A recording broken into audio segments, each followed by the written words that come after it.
Hi friend, আমি রাজীব, আপনারা দেখছেন আরএসএ বিহারি। তো আজ আপনাদের সামনে এমন একটা বিষয় নিয়ে আমি আলোচনা দেখাবো, যেটা এগ বাইন্ডিং। পাখির এগ বাইন্ডিং নিয়ে অনেক কনফিউশনও আছে, অনেক কনফিউশনও করে ফেলে যে কীভাবে এগ বাইন্ডিং আদৌ এগ হয়েছে কি হয়নি, এরকম একটা ব্যাপার থাকে। আর এগ বাইন্ডিং হলে কি করণীয়। এগ বাইন্ডিং এমন একটা সমস্যা, যে সমস্যা পাখির যদি হয় তাহলে সেই পাখিটাকে যদি আমরা এগ রিলিজ না করে দিই তাহলে কিন্তু সেই পাখিটা অবধারিত তার মৃত্যু, কোনো রকমভাবে কিন্তু বাঁচানো, যদি আমরা এগ রিলিজ না করি তাহলে কিন্তু বাঁচার কোনো সম্ভাবনা নেই, 100% মারা যাবে। আর এগ বাইন্ডিংয়ের সব থেকে সমস্যা সেটা হলো বোঝা, যে কীভাবে বুঝবো যে এগ বাইন্ডিংই হয়েছে, অন্য কোনো সমস্যা নয়। বা এগ যখন অনেকে কী করে যে প্রচুর পাখিটা এগ লোড হয়ে আছে, পাখির পিছন সাইডটা ঝুলে আছে, অথচ দুদিন ধরে ডিম দিচ্ছে না, এরকম অনেকের ভাবনা থাকে যে তাহলে কি এগ বাইন্ডিং হয়ে গেল, ডিম কেন দিচ্ছে না। তো সেটা নয়, এগ বাইন্ডিং হলে কিন্তু তার একটা সিমটম আছে। সিমটম বলতে পাখিটা ভালো উঠতে পারবে না, পাখিটা খাঁচার মধ্যে একদিকে চুপচাপ বসে থাকবে, এরকম কিন্তু সাধারণত পাখির সিমটম থাকে। তো সেটা আমি এবার চলুন, আমার ঘরে একটা ফস্টার পেয়ার আছে যেটা রোজি ক্রিমিনো। তো সেই পাখিটা এগ বাইন্ডিং হয়েছে আমি দেখতে পেলাম, আমি সকালেই দেখেছি। এখন দুপুর হয়ে গেছে, এখন প্রায় 3টে বেজে গেল। তো আমি কিন্তু 5-6 ঘন্টা ধরে পাখিটার প্রতি অবজার্ভ করেছি, আমি দেখেছি পাখিটার কী সিমটম আছে। তো দেখে আমার যা মনে হলো পাখিটা কিন্তু এগ বাইন্ডিংই হয়েছে। চলুন, আমি যেটা বললাম যে কিভাবে ওর সিমটমগুলো বুঝতে পারবো, চলুন আপনাদের দেখাই। দেখুন, এটা আমার 16 নম্বর কেস। এখানে আমার ফস্টার পেয়ার আছে। দেখুন, ওই যে রোজি ক্রিমিনো দুটো পাখি, যে মেল পাখিটা লাঠিতে বসে আছে আর ফিমেলটা নিচে বসে আছে খাঁচার মধ্যে। ও কিন্তু ওড়ার মতো ওর ক্ষমতা কিন্তু নেই, ওই যতবারই আমি হয়তো এখন ধরতে গেলে একটু ওড়ার চেষ্টা করবে, কিন্তু ও আবার সেই লাঠি থেকে নেমে নিচে এসেই বসে থাকবে। ও এখন চাইবে যে একটু ঠান্ডা জায়গা, একটু কোণার মধ্যে চুপচাপ বসে থাকতে, কেননা ওর কিন্তু এখন যেটা হচ্ছে সেটা কিন্তু খুব যন্ত্রণা, কি বলবো, এমনই ওর কষ্ট হচ্ছে বলেই কিন্তু ওর বসে থাকার মতো ক্ষমতা, লাঠির উপরে বসে থাকার মতো ক্ষমতা কিন্তু ওর নেই। তো সেই কারণে আমি যদি এখন একে এগ রিলিজ না করে দিতে পারি তাহলে কিন্তু এই পাখিটা কি বলবো, সত্যি কষ্ট পেয়ে মারা যাবে। আমার মনে হয় এর যে এখন অবস্থা আছে, আজকের দিনে হয়তো হট করে কিছু হবে না, কাল বা পরশু তার বেশি এর আর সারভাইভ করার মতো ক্ষমতা কিন্তু এর থাকবে না। তো আমি আপনাদের যেটা দেখাবো সেটা হলো এগ কীভাবে রিলিজ করতে হয়। তো দেখুন, বুঝতে পারছেন, আমি ধরার পর আরও ভালোভাবে দেখতে পাবেন। তো পাখি এইরকম ওর সিমটম হবে, এরকম হাঁ করে করে নিঃশ্বাস নেবে, হাঁপাবে পাখি, কষ্টে। মানুষের যেমন যন্ত্রণা হলে মানুষ অনেকে খুব কষ্ট পায়, বিভিন্ন রকম সে আওয়াজ করে বা যন্ত্রণায় ছটফট করে, এরও কিন্তু ঠিক সেই রকমই কিন্তু হচ্ছে। আমরা তো পাখি ভালোবাসি, তো সেই ফিলটা কিন্তু আমরাও এখন আমিও করতে পারছি এখন, যে এর কতটা কষ্ট হচ্ছে। তো যাই হোক, আমি বেশি কথা বলবো না, আমি শুধু এখন যেটা আপনাদের সামনে দেখাবো সেটা হলো এগ কীভাবে রিলিজ করতে হয়। তবে এটা খুব টাফ একটা বিষয়। আমি যদি ঠিকঠাকভাবে রিলিজ না করতে পারি, বা এগ যদি ওর শরীরের মধ্যে ভেঙে গিয়ে থাকে রিলিজ করতে গিয়ে, তাহলেও কিন্তু পাখিটার কি বলবো, মৃত্যু হতে পারে। তো কিন্তু আমি যদি চেষ্টা নাও করি তাহলেও কিন্তু পাখিটা মারা যাবে।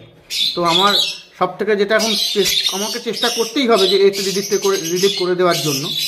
তো রিলিজ করে দেওয়ার জন্য চলুন সেটাই দেখাই। আমি পাখিটাকে ধরে নিই।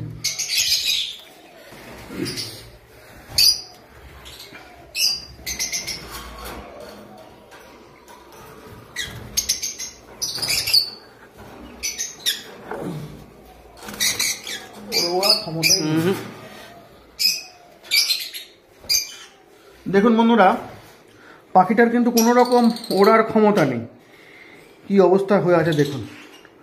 ওর না এখন ঠিক করে আমাকে কামড়াতে পারবে না, কিন্তু ও দেখুন এগ যে লোড হয়ে আছে সেটা দেখলেই বোঝা যাচ্ছে। তবে সেটা এগ কি নয় সেটা কিন্তু এখানে হাত দিলে আরও ভালো পাওয়া যাবে।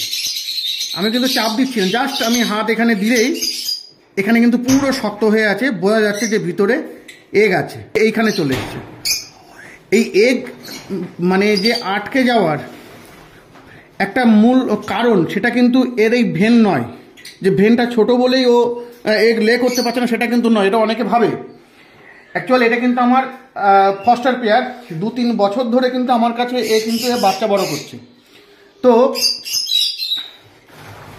2-3 বছর ধরে কিন্তু আমার কাছে বাচ্চা বড় করছে, কিন্তু অনেকবার এই ডিম দিয়েছে, প্রত্যেক বছরই 2-3 বার করে ডিম দিয়েছে, কিন্তু আজ এটা কিন্তু এগ ব্যান্ডিং হয়ে গেছে। এগ ব্যান্ডিং হওয়ার বিভিন্ন কারণ থাকে, ক্যালসিয়ামের ঘাটতি বলুন বা মিনারেলসের ঘাটতি বলুন, আরও অনেক রকম ভিটামিনের ঘাটতি বলুন। তো আমি এখন এত বিস্তারে যাচ্ছি না, আমার যেটা পাখিটাকে এখন তাড়াতাড়ি রিলিভ করা আর পাখিটাকে একটু শান্তি দেওয়া, সেটাই আমি চেষ্টা করব। তো জানি না কতটা আমি সাকসেসফুলভাবে করতে পারবো। তো চলুন আপনাদেরকে এটা দেখায়। আর এগ যেটা বলছিলাম যে এগ বাইন্ডিং কিন্তু এই ভেনের কারণে হয়নি, এর মানে শরীরের ভিতরে যেটা ডিমের থলি যেটা থাকে, সেই ডিমের থলির মধ্যে ডিমটা কোনো কারণে ঘুরে গেছে, বা সেই ডিমের থলির মুখটার কোনো কারণে সমস্যা হয়েছে, তার জন্যই কিন্তু এগ বাইন্ডিংটা হয়। তো এই ভেন ছোটোর কারণ কিন্তু নেই এখানে, ভেন ছোটো কিন্তু সাধারণত হয়নি, কারণ আমি তো আবারও বলছি, যেহেতু 3-4 বছর ধরে ব্রিড করছে। তাই চলুন আমি যেটা সব থেকে আগে করব সেটা হলো এখানে একটু ভেনে একটু আমি নারকেল তেল দিয়ে দেবো। দেখুন গ্লিসারিন দিলেও ভালো হয়, আরও অনেক কিছু দিয়ে থাকে। তো যাই হোক, আমি জাস্ট ভেনে একটু নারকেল তেল দেবো, আমি নিয়ে আসছি।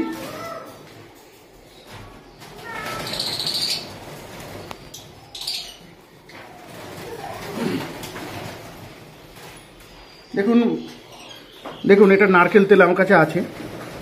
গ্লিসারিন থাকলে হতো, বা নারকেল তেলও সেই একই রকম কাজ করবে। আর আরেকটা কথা বলে দিই, নারকেল তেলটা যে ভিতরে চলে যাবে, সিরিঞ্জ যে ভিতরেই দিতে হবে এমনও ব্যাপার নেই। অ্যাকচুয়াল খুব কতটা নারকেল তেলে উপকার মানে জায়গাটা স্মুথ হবে সেটা আমি জানি না, তবে দিলে আমার মনে হয় ভালো হয়, সেই জন্যই কিন্তু আমার দেওয়া। তা চলুন আমি আর বেশি কথা বলছি না, এগটাকে রিলিভ করি।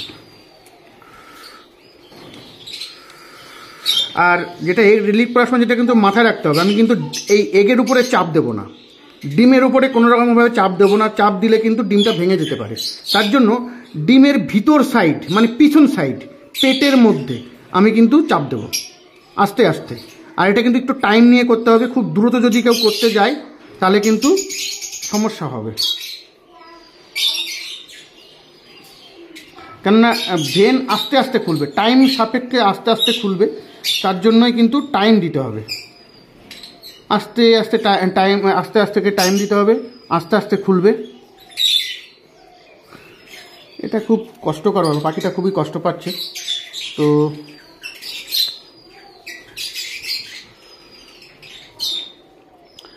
আর ঠিক আমি এইভাবে কিন্তু আস্তে আস্তে ধরে রাখবো কিছুক্ষণ। আর সবসময় একটা কথা মাথায় রাখতে হবে, ডিমটা যেন কোনোভাবে ভেঙে না যায়। ভেঙে গেলে কিন্তু আর কোনো রকমভাবে ডিমের খোসাগুলোকে আমি বাইরে বের করতে পারবো না। তো এই জন্য ডিমের ভিতর সাইডে চাপ দিতে হবে।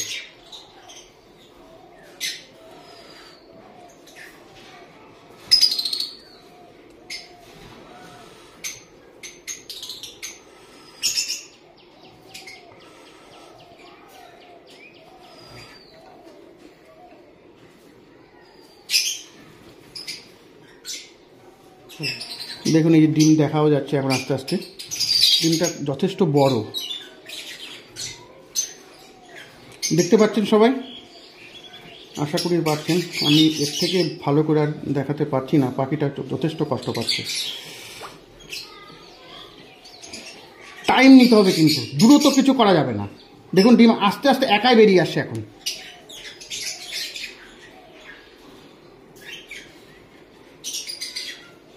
বন্ধুরা এই সময় মানে কি বলবো, ভিডিও আমার করতে চাইনি, কিন্তু অনেকের অনেক রকম ব্যাপার থাকে, সেই কারণে কিন্তু আমি এটা ভিডিও করলাম। তো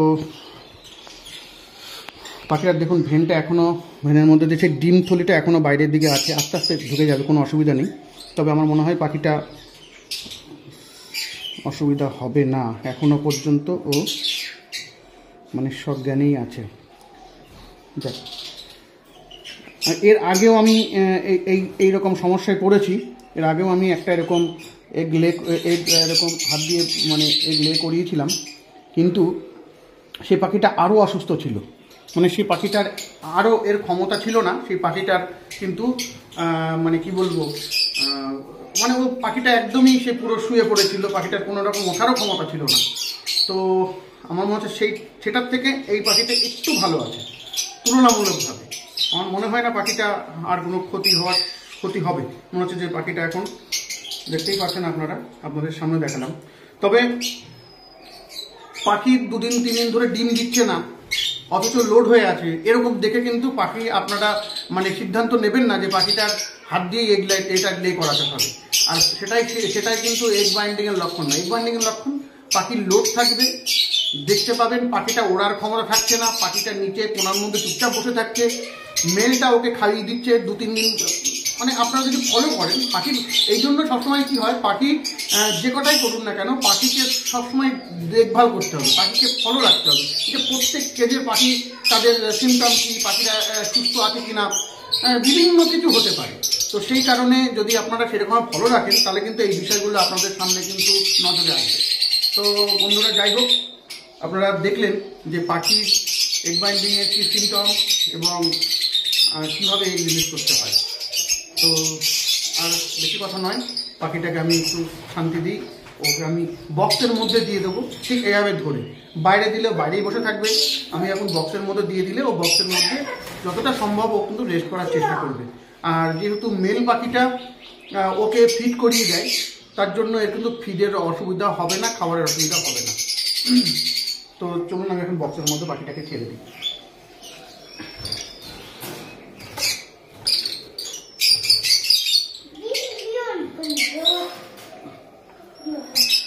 দেখুন, এই ডিমটা কিন্তু একদম রেডি হয়ে গেছে। এই ডিমটা পুরো যেমন ডিমটা মানে আরও 2 দিন আগে ডিমটা পেটে দেওয়ার উচিত ছিল, কিন্তু ডিমটা ও কোনো কারণে কিন্তু লে করতে পারেনি। তো সেই জন্য কিন্তু ডিমটা দেখুন পুরো সলিড। ডিম সাধারণত পেটের মধ্যে 2-3 দিন আগে এরকম সলিড হয় না। ডিম পাড়ার কিছু মুহূর্তে আগে বা কয়েক ঘন্টা আগে কিন্তু ডিম এরকম সলিড আকারে আসে, মানে ডিমের যে খোসাটা সেটা পুরোপুরি কমপ্লিট হয়, তারা কিন্তু ডিম সফট থাকে। তো যাই হোক, আপনারা সবাই ভালো থাকবেন আর পাখিগুলোকেও ভালো করে খেয়াল রাখুন।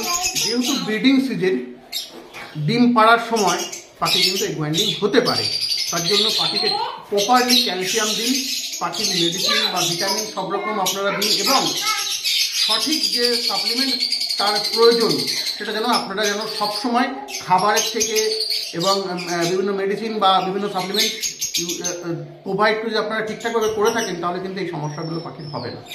তো যাই হোক, নমস্কার, আপনারা সবাই ভালো থাকবেন।